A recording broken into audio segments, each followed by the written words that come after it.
prepping here for Ardha Chandrasana Half Moon pose. So just checking in with the body, beginning in a child's pose, keeping a block nearby.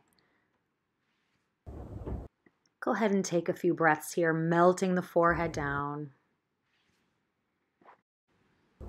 And when you're ready, coming into a tabletop position, fingers are spread, checking in with the body here, moving into a few cat-cows, head gets heavy as the spine rounds, and then pushing the floor away with your hands as the head looks up, back arches.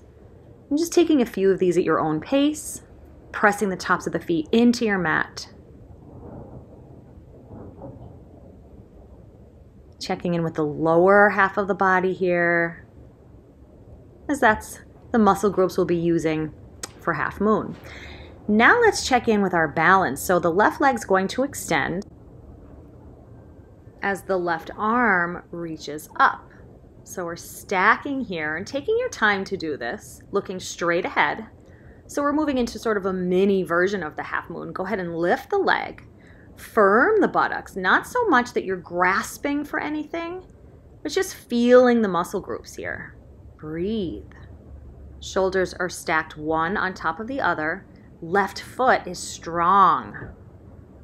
And when you're ready, go ahead and make your way out of this pose. Just shake it off.